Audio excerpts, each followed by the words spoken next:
Folks, listen, if you're not a history buff and you don't study the Great Depression and other recessionary periods, shame on you. Because I'll tell you something. If we look at 1929, and those of you that are too young to remember, that's the year the Great Depression kicked in. If you look at that and you look at the markets today, they are 94% correlated. That means they're almost identical. So what happened in 1929 is what's happening today. What the F is going to happen next? Well, stay tuned and we're going to show you.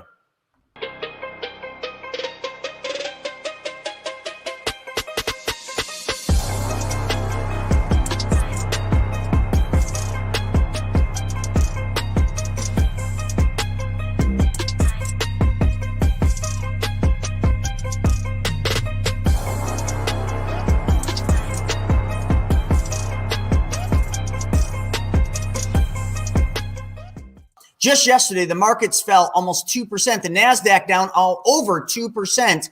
And if we did a show last night where we correlated the .com crash with the NASDAQ. We literally just looked at the .com crash and the NASDAQ. There it is right on the screen. But all I'm going to say is it looks identical. It's the same hockey stick. It looks literally like, Steven, can you tell the difference between those two?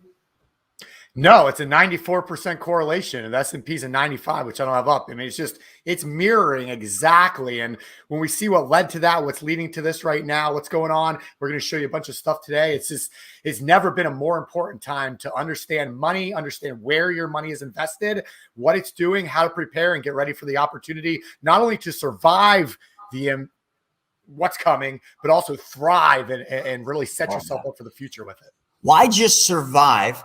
You can thrive, because any recessionary or depressionary period, it's terrible. Okay. We all know that it's bad for most people because most people lose everything. Look at 2008. Look at the Great Depression. Look at the .com crash. Hell, just look at last year with COVID. A lot of people lost a lot of things during those periods, but some people thrive during these economic recessions and these economic collapses like the Great Depression. And the way to thrive is to be ready and to plan for it. Cash, this is my partner in crime right here. This is Lazy Cash. He is our shop cat, and he just wanted to come in and say hello to TikTok, Instagram, to all of you. So Lazy Cash, go be lazy. All right, Stephen, where do we want to start, man? There's so much stuff. I mean, we can look at 1929 versus today. Do we want to talk a little bit about the similarities to what was going on in 1929, where the stock pickers were like, it's going to the moon, everything going to the moon, everything was going up. The market seemed like they would never, ever go down. And then, boom, just like that, the markets tanked and you had the Great Depression. People lost everything. Banks went out of business. They lost their homes. They lost their livelihoods. They were standing in line. They barely could eat. Most people could not eat. It was an awful time. Just look at the Great Depression. But see, a lot of the people watching are younger. I'm 44, and I mean, we probably have everybody from 16 straight up to hell. I mean, we probably have some 80-year-olds watching this, but the 80-year-olds would remember this. The 16-year-olds would be like, I don't even know. Even if you're in your 20s, do you remember 2008? Most of you don't, which is crazy, which would mean that most of the investors out there, Stephen, only know a bull market. They only know the market going one way. They've never seen an economic recession or depression. So we got to get that out of the way. So why don't you take it from there, Stephen? Show us what 1929 looked like versus what today looks like. Yeah, we'll look at some charts, but you really want to follow kind of what's going on in the news, because you're always going to be told one thing from the talking heads on the TVs and from the news agencies and things like that, and in reality, it always seems to be the reverse is happening behind the scenes, right? 100%. It's like they always go back to say, like, when everybody else is driving one way off a cliff, you might want to start looking the other direction. When everybody's buying, it might be good time to sell. I mean, we saw the market come down yesterday. Well, guess what's going to happen today? We're going to see a big bounce back. Everyone's going to say, oh, it's time to buy back in. So this is an article from 1929 in the New York Times, October 30th. Brokers believe bottom is reached. So we all know what happened shortly. What happened leading into the early 1930s, but they thought that the bottom had been reached in 1929. That's a newspaper article. Now let me show you kind of some of the statistics and what was actually going on back then. So this was, that article was written, and then 3 years later, let me show you exactly what was going on. So those of you on TikTok and Instagram, what he just showed is an article in 1929. I believe, what was that? The Wall Street Journal? It was the New York Times in October 1929 saying brokers believe the bottom has been reached, where we are today. So that was 3 years prior. So then this is what happened. After a one-day recovery on October 30th, when that article came out that everything was okay, which you're going to see a lot of today, when the Dow regained 28 points or 12%, to close at 258, the market continued to fall, arriving at an interim bottom on November 13th, 1929, with the Dow closing at 198.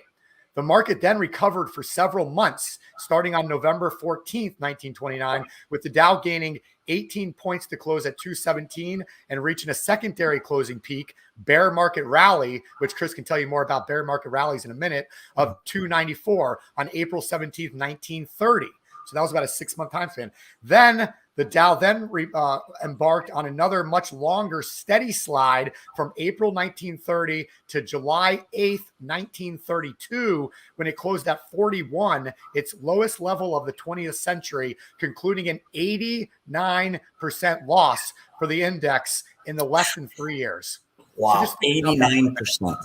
I mean, and we right now are seeing identical charts from 1929. Identical. With the ups, the little tiny, we're testing the down, we're testing the down. Are we going to follow history and have an 89% drop? You tell me, Chris.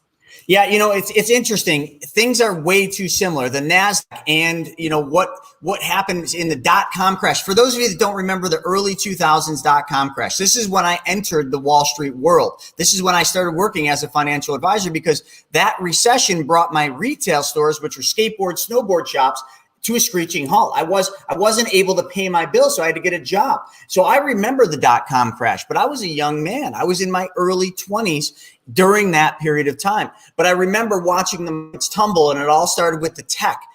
Tech companies were built on literally straw houses or house of cards, if you were. There was nothing to the companies, but yet they were Wall Street. They were IPOing everything. They were all going public, and everybody was rushing in because of confidence. Investor confidence is what drove the markets and the tech bubble, which eventually the bubble popped and then everything came crashing down. If we look at that and compare that to NASDAQ today, which is technology, just so everybody knows, it's a little different the way that they're structured today, but it's all the same, except for today, NASDAQ is mostly large tech companies. Back in the dot-com crash, yes, some of them were large, but there was a lot of small startup tech companies. Those companies today in the NASDAQ are much bigger, but there's still a lot of small startups. So when we look at those two charts, which we just showed, for those of you on TikTok and Instagram, they are identical hockey sticks. If you don't know what a hockey stick looks like, it's basically kind of a straight line, the part you hang on to, and then it goes straight up. That's the curve, the stick. So that's what it looked like. But now let's look at the overall markets and compare 1929. Heck, we can do 1926 to 1929 because the whole ramp up was the same with a couple different changes or a couple differences. Back then, in 1929, and I've studied this like a freaking nerd on steroids or crack or whatever you want to call it. I've just read every book about the Great Depression. And during that 1929 period, the market had some turbulence, but then the market started going up. And all the stock pickers and all the talking heads were saying it's going to keep going up and up and up. And they were saying there's no way it's going to go back down. But it did. You just heard Stephen say it tanked and it created the Great Depression. But here's the differences. Today, in this market, I could go back to the dot-com crash, but let's just start in 2008 with the Great Recession. The markets have been overly stimulated. Wall Street is like the crying baby that never stops crying until it gets what it wants. Any of you parents out there understand what that is. The parent's always trying to just give the baby whatever it needs so it stops crying. You know what that baby is today? Wall Street. So when the Fed doesn't give the Wall Street what it wants, it cries like a little child. And what does the Wall Street want? Low interest rates, stimulus money. They want the government to keep buying bonds, that bond buyback program. They just want all these stimulus things. So that didn't happen in 1929. In 1929, the markets were stimulated by big banks. Now, big banks and big bankers back then were the equivalent of what the Fed and, the Fed was around then, but they were the equivalent of like what the government's doing today. They were pumping tons of money in. In retrospect, it was probably about the same equivalent dollar amounts. But today, the one stimulating the market is the government with all this crazy modern monetary theory, MMT. Okay, that's the new economic theory that they're doing. They're pumping money into the markets because the crying baby won't stop crying, and it's just creating a massive bubble. If you think the bubble of 2008 or the bubble of the dot-com crash or the bubble that was created in 1929 were big, folks, this bubble is ginormous. Like, think of the size of one of the largest planets in the solar system. Yeah, that's about what this bubble looks like. And the bubble has been pushed and kicked and pushed. That's why we're in the longest economic bull market we've ever seen, ever. It's because the government keeps pumping money into quiet the crying baby. But eventually, the baby will stop crying. And eventually, that crying will subside by the markets exploding, because you can only stimulate a market so much. But I can't tell you when this is going to happen. Ray Dalio can't tell you when this is going to happen. Warren Buffett hardly says anything anymore because he's waiting for the opportunity, which is coming. He's a patient man. And time is something he's always had in his favor because he's just understood that making money in the markets involves time. So to conclude what I just said, all you need to know is the storm is coming. It very well, as James Rickard, okay, one of the leading economists, just Harry Dent, one of the leading economists in the world, both of them will tell you openly in their books and in their talks, the markets will collapse. So now that I've scared the shit out of all of you, how many of you think the markets are going to go to the moon? And how many of you actually think there might be some reality and some truth to what we just said and what these economists are saying? I want to hear your comments. Who on here, and we're going to read these comments and follow with them. I've got TikTok. What's the gold right now? I think gold is high, okay, but gold is high it's all relative. I would definitely buy gold right now, but gold is at a high point. I think crypto, a lot of people are thinking that there's a safe haven in crypto, Bitcoin, Ethereum, these shit coins, all that stuff. A lot of people are plowing money there because they don't really trust the markets. Folks, like, you need to understand something. And we're going to show you in a second, but I'm just going to kind of give you a highlight of this. The crypto markets, okay, Bitcoin, Ethereum, and all them are directly 100% correlated to the stock market, the Dow, the S&P 500. Look, just yesterday, the markets fell, and my phone's right there, but the markets fell 500, and I think we finished at about 169 or 568 points down. How much did Bitcoin fall? 2%. Okay. It's down to almost 40,000. And every time I do this, I tell you all my strategy for Bitcoin and Ethereum, and I lead with Bitcoin, is very simple. When Bitcoin gets to 40,000, I buy. But I'm always buying. So I'm buying 200 of Ethereum each week and 200 of Bitcoin. I'm dollar cost averaging in because I don't want to play the game. Then when the markets fall, and Bitcoin falls with the markets because they're correlated, I buy at 40. And then when the markets rally and Bitcoin goes to 50, I sell. Holy shit. What a novel idea. I make money by just following the support and resistance lines. But everybody else just plows money in and says, oh, it's going to go to the moon.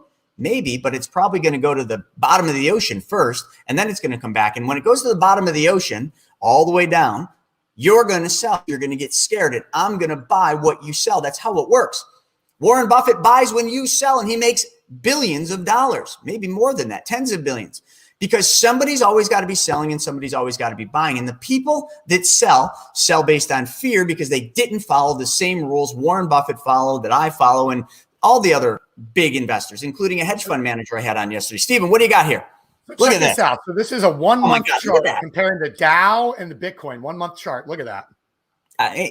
Listen, folks, like, that's a month chart, and you can almost see it's with the exception of maybe a couple fallouts of the Dow. No, actually, they're correlated. Look at that. Yeah. Well, one thing you'll notice is Bitcoin's just a lot more volatile. Yeah, that's the only thing. So, but the overall trend.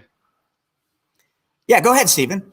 No, I'm just saying the overall trend is, I mean, you got a little up, then you got the down, you got the little ups, and then you got the big down, and you'll see the Dow's kind of back up and down. You know, it's all right there. I mean, within a week time of each other, they're pretty much identical. You know, obviously, just a lot more volatility in Bitcoin. I'll show you a 6 month and a 1 year too, but talk about real quick, let me just tell Bitcoin and, or let me just tell TikTok and Instagram a little bit. So we're looking at two charts here, guys. We're looking at two charts. We're looking at Bitcoin and we're looking at the Dow Jones. And outside of Bitcoin having more volatility than the Dow Jones does, just because Dow Jones is bigger, Bitcoin is literally like an infant still. It's the early years. So, but if you really just look at them, they are identical. When the markets in the Dow fall, Bitcoin falls. When the markets rally right there, Bitcoin rallies. That's correlation. Go ahead, Stephen. What else we got to show them? I was going to show the 6 month. We got the 6 month lined up here.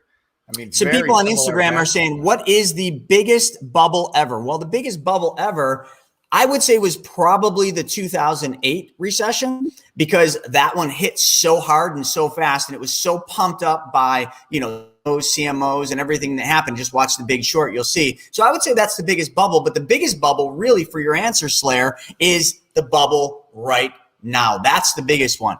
To the moon for another year. Okay, so Charles says, and listen, I like what Charles just said. He said, to the moon for another year. Charles might very well be right. We can't time the market. But the question comes down to all of you, okay, listening. Do you want to risk it?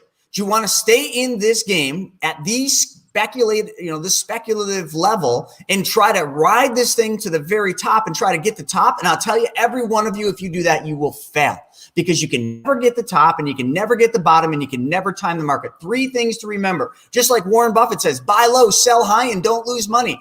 You can't get the top, you can't get the bottom, and you'll never, ever time the market. So Charles might be right.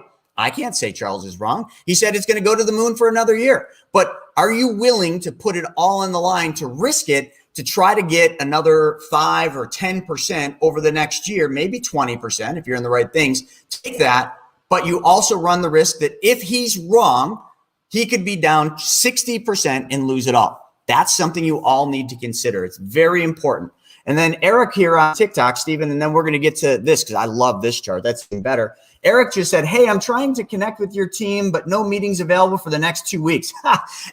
Stephen, that's the funny one. You're right, Eric. It's very difficult to connect with our team inside the next 2 weeks. We just spoke at 2 very large events out in California, and we got over 100 people that came in and scheduled appointments. So, Eric, I promise you, it's worth the wait, bud. So get on the calendar ASAP. One of our money mentors will be able to get you. And also, if you want, email snaggy@chrisnaugle.com and see if he can fit you in if you really just can't wait. But I will tell you, we are that busy. We have that many people wanting to book calls because of the events in TikTok. So thank you for that, because that's a good point. You have to burn money, eggs.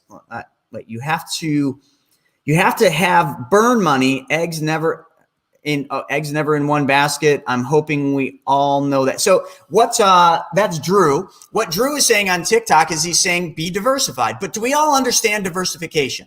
Because most financial advisors think true diversification is just a little bit in stocks, a little bit in bonds, a little in tech, a little bit in mix. They mix it up within the same markets. All boats rise with the tide, and all boats fall with the tide. Got it? So if your diversification model is just all stocks, mutual funds, and ETFs, you're already set up to fail. True diversification, as it would come from a hedge fund manager, which you can watch the Chris Naugle show, we just had one on yesterday, comes by diversifying outside of the market, finding non-correlated asset classes to diversify your holdings. And his rule is never more than 1/3 of his net worth in any one position. So his diversification model is, I got a little in stocks, I got a little in crypto, I got a little bit in real estate, I got a little bit in first secured notes, I got a little bit here, a little bit there, outside of the markets. So that's diversification. Thanks for that. All right, Stephen, what do you got there, man? Let's pull that one up. And then we got to get comment. Do you think that the upcoming crash, whenever it happens, will be the same crash that Kiyosaki predicted in the prophecy? Did he ever update that prediction? And I'll go ahead and, what I'll say about Kiyosaki is, if you follow what he's saying today, he's even more bearish than ever. He is a true believer that there's going to be a huge crash. Now, where I differ from Kiyosaki a lot is he's a big believer in crypto. Put a lot of money in crypto right now. Buy crypto. I don't know if that's a smart move. And here's why. Let me show you exactly why I say I don't know if that's a smart move. Because what we're seeing when we're tracking these charts is Bitcoin is just so very similar to the Dow. So, I mean, look, that's a 1-year chart. So that's a pretty good amount of time to look at. Again, Bitcoin has that large volatility, that they had that huge spike up to 64. But if you remove that, let me see if you can see it. So if you look at my pointer, if you remove that big spike, it's almost identical, right? So where is a safe haven? A lot of people are saying, let me get into crypto because that's going to be the safe haven when the market crashes or if the dollar crashes, things like that, right? But is it? Maybe, but is now the right time to buy? Chris has a great strategy of trading within a window. I really like that because, you're kind of playing right there and you're paying attention. But long term, if you're looking to put money somewhere, are either of these a good place right now, Chris? I would say no, but here's the thing. The way I invest is strict rules. The way that our private hedge fund invests is very strict rules. Our private hedge fund doesn't even take positions in traditionally traded stocks. If we're trading stocks that you all trade on the exchanges, the Dow, the S&P, the NASDAQ, all those different exchanges, if we trade on there, we don't hold those trades longer than a day. And even if we do hold overnight, they're always hedged with option contracts. We hedge them so that if it goes down or gaps down overnight, we've already protected ourselves. We don't trade the same way that the average person does. And I don't expect the average person to ever trade the way we do. We've been doing this a long time. And that's why I have a professional full-time trader that trades our hedge fund. But here's what we do. We are always out there looking for unique opportunities. And how do you find unique opportunities? Your network of people. But if you're not in a network of people that have access to these opportunities, like in television, the opportunity that I was just presented when we were in California, and another one called cauliflower. That's they use cauliflower to make pizza doughs and crackers and all sorts of stuff. We are taking positions in those two companies, which are not publicly traded companies. Those are massive opportunities because cauliflower more than likely will be sold off. We'll ride that sell off and we'll profit on the exit. In television will be a raging success because every kid out there and parents too love video games, and their new terminal is going to disrupt the entire video game market. Those are what we do. But you see, that's great. And you might be like, oh, that's awesome. But the average person doesn't have access to that. The average person with money in the 401k can't have access to anything outside of what their 401k provides. So what do? Well, I always tell them the best thing you can do is look at how much risk you're willing to take and look at your portfolio and say, how spread out is my money amongst things that are safe and things that are risky? And then does that fit your overall risk? Could you and would you be okay losing 30% of the value of your 401k? If the answer is no, you got to make changes. You have to buy low, sell high, and don't lose money. How do you do that? It's very easy. Log into your 401k, start moving things around. Look for a U.S. government bond fund, which would be 20 or 30-year treasuries in most cases, and move whatever portion you don't want to lose into that because that's your safe place. Or if you got a cash account, listen, people are so scared of having cash right now because of this inflation pressure, which is very real, but cash in the next year or 2 years isn't going to make or break you like a market crash will. Having money in cash inside your 401k might be the greatest thing you could do. You're not going to make any money on it, but when the market tanks, you can just watch the news and, oh, Warren Buffett just bought Apple. Great, maybe I'll buy Apple. Which one of these stupid, shitty mutual funds in my 401k has Apple in it? And then you read the prospectus and you do that. Or you guess, hey, listen, here's the beauty. If all boats rise with the tide and all boats fall with the tide, when all boats fall, just put your money in the S&P, put your money in the Dow. So when the whole market crashes and you got all this money in cash in your 401k and everybody says you're an idiot for having money in cash, you're missing out. Just remember, they're all buying into the FOMO, the fear of missing out. When that happens, what do you do with your cash? You put your money in the market when it's down 40%. That's just a novel idea. Like, how many of you can understand this? Does that make sense? Because should make total sense. Michael on Instagram, he's here every week. Michael, thanks for joining us. He's Michael Brightside Official on Instagram. He made a comment. He said, what will happen, and people ask this all the time, what will happen to the value of the US dollar and other currencies if we crash? So let me just cut out the other currencies, but let's talk about the US dollar. If the entire market crashes, here's my prediction. The US dollar will become more valuable. Why? Because if everything else crashes, China, forget it. They're already done. Have you guys been following what's going on in China? It's one giant lie. It's one giant, magic trick that's going on there. The largest developer is defaulting on tens of billions of dollars, and that's going to trickle down to all other countries and all the other markets because it's all intertwined. That's it. It's all intertwined. And when that happens, real fast on China, real fast, Chris, they're running out of tricks too. You see this, they just banned cryptocurrency again last week. So and this leads into another comment over here and then you can keep going. But he said, what about market manipulation from big institutions and smart money? And absolutely. They're going to do everything they can to try and push away from what they can't control. And cryptocurrency is one of those things. So you see China leading the way on these bans. And I know they banned it in the past, But I almost believe really strongly that this is their band right now. It's just going to not stop. Yeah. And you're right. So like, I will tell you this. Here's what I think. And Kiyosaki talks about this. Harry Dent talks about this. Rickards kind of talks about this a little bit. These are all pretty big, I don't want to call talking heads, but economist and Robert Kiyosaki. So somebody had asked, do you think this upcoming crash, whenever it happens, is the crash Robert's been predicting? Absolutely. It's all the same thing that everybody's been predicting, from Rickards to Dent to Kiyosaki to Ray Dalio. All of them, they're predicting the same thing. Yes, maybe they're talking about it differently. Maybe they're saying there's different different ways to do it. Some are saying gold, like the gold bugs, like Rickard, James Rickards, and look up his books. He's written some really good ones. The Next Great Depression is a great book for all of you. He likes gold. Harry Dent loves U.S. government treasuries. Okay, and somebody here on TikTok said U.S. government bonds with the current possible shutdown or crash. You just don't understand bonds. So that comment is a negative comment against U.S. treasuries because, he's saying, well, what about the government shutting down? What about the government crashing? Listen, the U.S. government, or the United States, just let's call it that, or the U.S. dollar, is the nicest house in a really shitty neighborhood. Compare it to the rest of the world, we're still the best. Okay, so all of you that are doom and gloom the U.S., and hey, the U.S. sucks right now. I'm not going to lie. Like, there's a lot of shit on. They need to take this administration and literally flush it down the toilet and basically all of them and start over. I'm not saying Trump is the answer. I'm not saying Biden is the answer. I'm just saying we need something new, because what's happening there is corruption, lies, and bullshit.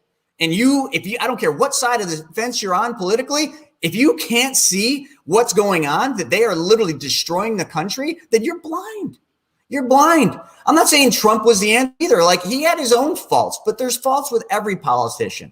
The problem is the entire system the way it is. We've allowed it to have too much control. And that's what we need to do, is take back control.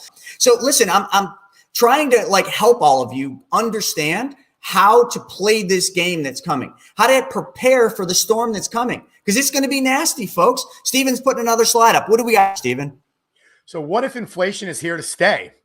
Is this transitory? Some of the factors driving them certainly aren't.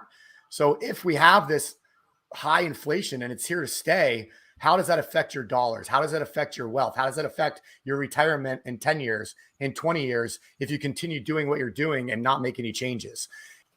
Dude, I love it. And did you see Slayer's comment here? It's on Instagram. He says, how do you beat inflation? Make more fucking money. Yeah, but how do you make more money if the whole market collapses and your job goes away? Have multiple streams of income. Make sure your money's always working for you while you're working for money. You work for money, but one thing most of you are not doing is making your money work for you. You haven't learned how to do that. That's what we teach. Let's get into, Stephen, I want to hit some of these questions. We got so many amazing questions coming in. So right here, let's see. Black Magic on TikTok came up with something pretty unique, and I like this, and I want to address this. Do you think the Federal Reserve banks will pull the rug on crypto and their own government-backed crypto? 100%. China just did it, and if you don't think U.S., especially this administration, is going to copy what China is doing, making crypto illegal, literally. Citizens, or whatever you want to call it, people that live in China, they can't own crypto. It's forbidden. Why? I'll give you one guess. Can anyone tell me why China made crypto illegal? Control. If you haven't seen the writing on the wall, it's all about control. They don't want a currency or whatever you want to call Bitcoin. They don't want their citizens to be able to put money in Bitcoin and then move their currency to another country, which in Bitcoin they can. It's very easy. It's a virtual digital currency. They can move it anywhere they want. So China wants everything to stay in China. So China came up with their own digital currency, which is great. Like, hey, they can trade it. It's all the same things as what Bitcoin is in China, with one exception. It can't leave China. See? They're smart, man. Those little buggers are smart over there. Well, you don't think our little buggers here are smart? You're darn right they are. Of course they're going to make Bitcoin illegal. They did it to gold. Why would we do it to Bitcoin? And that will tank crypto. Okay, cryptos, all of them, shitcoins will just be done and gone. Some of them, not all, but Ethereum and Bitcoin will take a dip, my prediction, but it will still be an incredible investment because you can't get rid of it. You can't get rid of Bitcoin. You can make it illegal. They made gold illegal and they made everybody trade their gold in for a stated amount. But is gold still going up? Yeah. Look at when they made it illegal and they tried taking it back, and where's the value today compared to there? Right there, folks. You want a good barometer to know where Bitcoin could go? Look at gold, because it's going to be similar. They will make that illegal. Mark my word. Bus trip in the future. Darn right. All right, let's go over here. We got so many great questions. What did Blaine say? What are your thoughts with the infrastructure bill being passed and them hiding legislation regarding crypto? Right. Exactly. And they're sneaking it in right under our noses in these big $4 or $5 trillion bills. Like, who knows what's in these things? And I mean, we don't even know what the infrastructure bill is. It has more pages than the Bible. Think about that. The infrastructure bill is more pages than the Bible. The infrastructure bill is more pages than anything you would ever read. Do you think they actually read it? You think the Republicans, the Democrats, and all those shitheads up there are reading any of this stuff? No, of course not. They're just saying, what's in it for me? So if I sign this bill and give you guys $3 or $5 trillion for this stupid infrastructure bill, what's in it for me? Oh, you're going to give me that? Great. All right, I'll sign. That's what's going on in DC, folks. It has nothing to do with what's in the bill. The bill probably isn't even for infrastructure. I don't know. I'm not going to read it, and nor are you. So you need to really just understand that what's going on up there has nothing to do with helping you. And if they do make it seem like they're helping you, they're trying to buy your votes. Nothing in life is free. And if you're standing there with your freaking handout, waiting for a handout, that's the most expensive handout you'll ever get. But if you are doing that, shame on you. You are destroying this country, and you're destroying your kids' futures. That's all I have to say about that. It has nothing to do with politics. It's factual. Look at Rome. Look at what's happened. Michael just said that. Look at what happened to Rome. Like, just study history, folks. History doesn't predict what's going to happen, but history gives you a great barometer to understand what could happen and how it happened in the past. 1929 is the closest thing to what's coming, but you got to sprinkle in the dot-com crash. Here we go, Stephen. What else you got?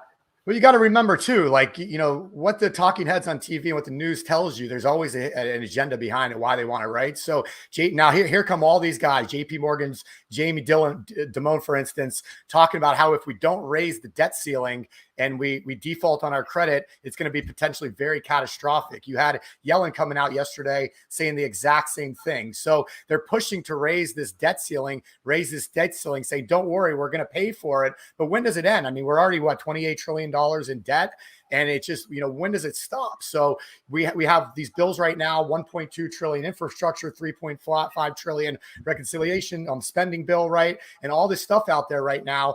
They say that it's not going to cost anything. It's going to pay for itself, but we're raising debt limits. It's not, they're putting it out over 10 years, 15 years of spending and 10 years of taxing. It's just, none of it adds up. So when you start seeing this stuff come out in the news and these top advisors talking about it, just know that there's more behind the picture than what you're actually seeing. Yeah, and Colorado over here on TikTok said, do you have any clients in Colorado? Yeah, hundreds of them, but we love Colorado. And then he says, this is really smart of him to say, he says, big government hates decentralized currency because they don't have, which is Bitcoin, folks. Okay, but Bitcoin is not it's not money.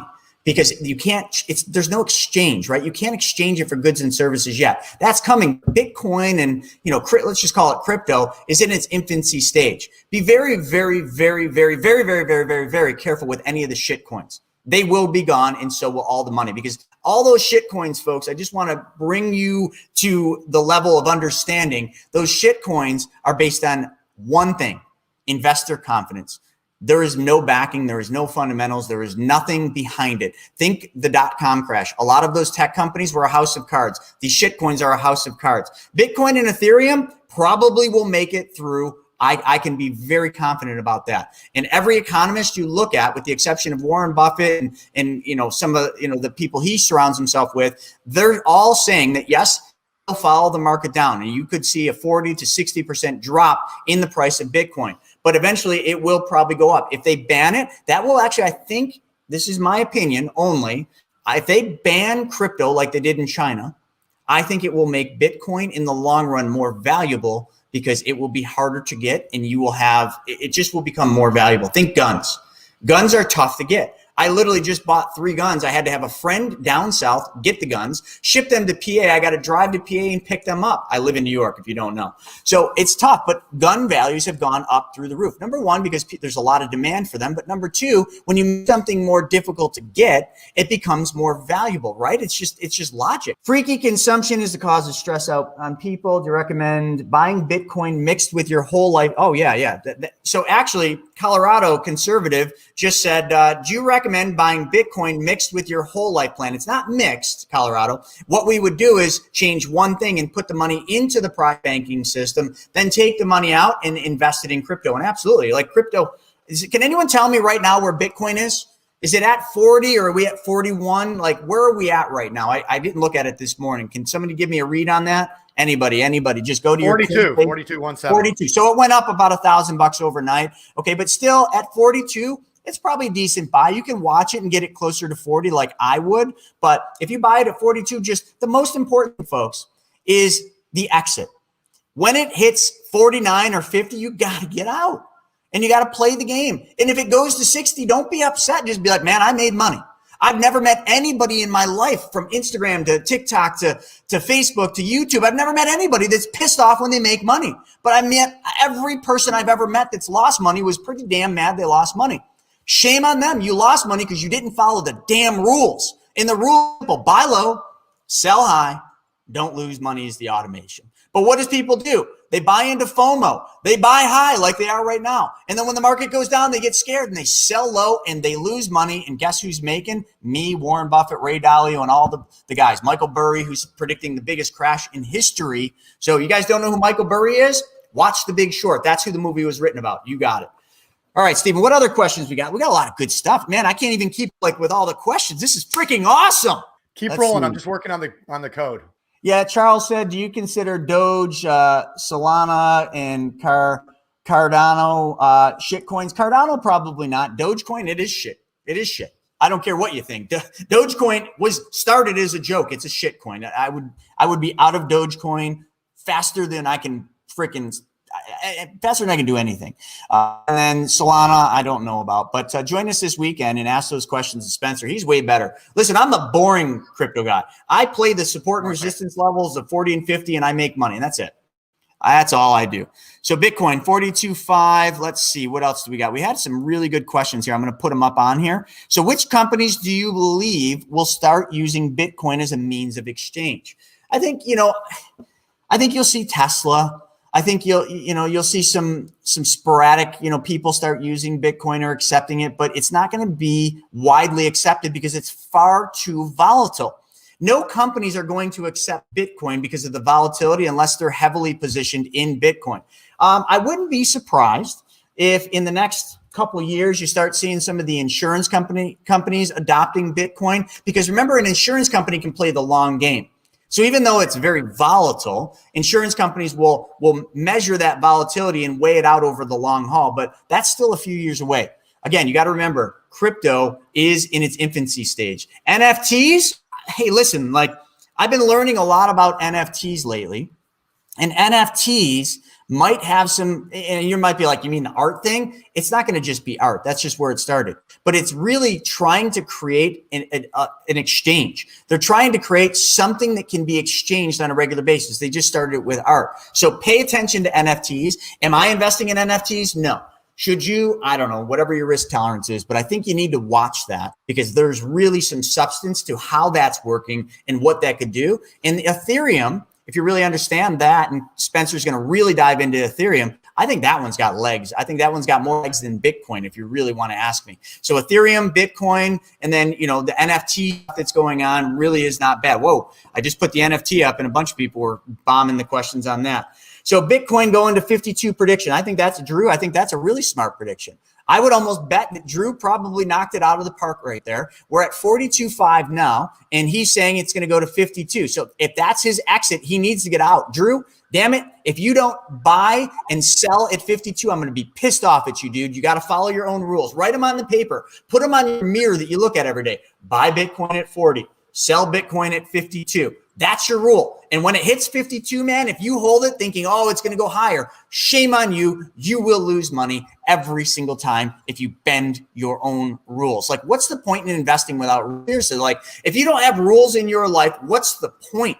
You're just in the wild, wild west, literally a drunken driver. Get off the road. Like, it's dangerous. Boundaries have to be set no matter what, and when to walk away no matter what. So Drew gets it, man. Drew on TikTok just said that. Like, of course I got rules, man. Like, duh. Like, I'm going to follow my rules. But Drew, how many people out there don't follow rules? How many people out there don't have rules? They invest blindly. They just throw money in a 401k saying, well, I hope it's there. Seriously?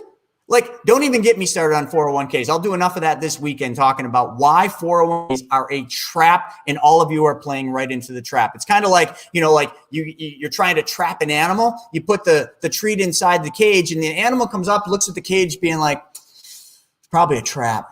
Man, I'm hungry. And it goes in and it gets trapped, and I don't know.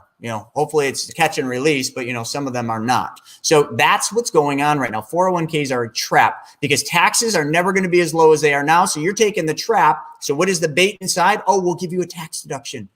You don't have to pay tax on the money you put in the 401k. You mother effers, you got to pay tax on the whole harvest later. And when you pay tax on the harvest, it will be more than today because taxes are going up.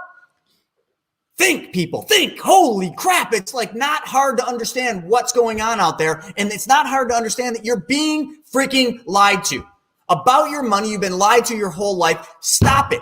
Change it. You can put yourself in control of your money. You just got to learn how to change one thing. You got to learn just a few things. You don't have to understand algorithms or options or any NFT shit or Bitcoin. No, learn what the wealthy do with money. It's so easy. And that's what we're going to be teaching you this weekend. So what else we got here? We got some more questions, Steven? Yeah. 401k loans. Okay. So let me hit this one. So Juan just came in and asked about 401k loans. Juan was on our training last night. So if you've already got a 401k, don't beat yourself up. You're like, man, Chris, you said 401s are maybe a trap. But if you've already listen, we already got it. We're already in the trap. Let's figure out how to make a cool little place inside this trap. So there is loan provisions. If you're still working for the company, we can use those loans and become our own bank. And it really is just a play on when we take the loan out, the next step is where does that money go next to make more? Well, a lot of people have 401ks that have a lot of credit card debt. And credit card debt holds high interest rates, 10, 15, maybe 29%. Let's just say you got a credit card with Visa that's 20% and you got a 401k and the credit card's killing you. You owe them 20 grand and they're dinging you every month, couple $100 and it's all interest. That money's leaving your family forever. Think about this. You take a loan from your 401k, which you can take 50% or 50,000. So now you got that 20 grand that you took from your 401k. And the 401k is going to charge you interest. Let's call it 5% for all intents and purposes. So on that 20 grand you took from your 401k account, they're going to charge you 5%. And every pay period, you're going to pay back that 401k interest and principal. But we take the 20 grand and we pay off that Visa card that was charging you 20%. We take the $200 you were paying to Visa every single month, which was all interest, and we put that back into our 401k, paying our 401k balance down. You just recycled and recaptured 20%. That $200 you're giving to Visa, that's you making 20% because you're giving away 20%. Now you got 20% going back into your 401k. So the spread is now what? 15% because you're paying 5 on the loan and you're taking back 20. So the spread is 15. That's how your mind wants to perceive it, but your spread is not that. The 5% in loan interest the 401k charges you, when you pay that back, it's going back into your account. You're making the 5%, you're keeping 5%, and you're keeping the 20% that you used to give away. Think about that. How many more times can we use loans from our 401k to better our financial position without working any harder, without working any longer, without taking on any risk? There's no risk in that transaction. And without ever giving up control of your money. So if you've got the 401k, let's use that son of a bitch to be the bank. Hopefully that helped. We'll go into that again this weekend for sure. We got anything else, Steven? Yeah, the last thing I wanted to kind of end on here was we like bringing up the fear and greed index. We bring this up every couple of weeks to see what emotion is driving the market. What are people thinking? And, the thing with the fear and greed index is fear is just not understanding what's going to happen, right? So right now that makes sense. Everybody's fearful. We're seeing the markets come down. This is a huge week for policy and legislation as far as all these different bills. And are they going to raise the debt ceiling? And is the government going to close down? And are they going to be able to pass all this stuff? And what's going to happen? So people are scared right now. Is inflation going through the roof? Are we going to be able to control it? Right? So everybody's scared. So that's driving the markets. But guess how do you overcome fear? Being educated, right? So everybody knows that something happening. Everybody knows that there's going to be some kind of impending correction or crash or what's going to happen. Like that's almost like everybody I talk to says that to me, right? Maybe it's just the people that I hang out with and talk to, but every single person believes that, all right? Yeah. So that makes sense with the fear. So again, it leads right into the perfect timing of us doing this training this weekend. I mean, we're not doing another 3-day training until 2022. So there won't be another one until January, February of next year. So this is the last time. So if something happens between now and then, when do you need to be prepared? Now, right? You need to start preparing for this stuff now. So this Money School Trainings Essential that we have this weekend is the starting place for that. It's what's going to open you to some of these alternatives. It's going to open your eyes to what to do with your money, what to do with your 401k, what to do with your retirement accounts, how to prepare yourself for what's coming. And that's what this weekend is about. So it's happening. This shows it right here, this chart, this fear and greed index. Be ready. Are you ready? That's the question, is are you ready? All right, if you like that video, make sure you check out this video right now. And also don't forget, subscribe to my channel and don't ever forget to smash that alert button. We'll see you on the next one.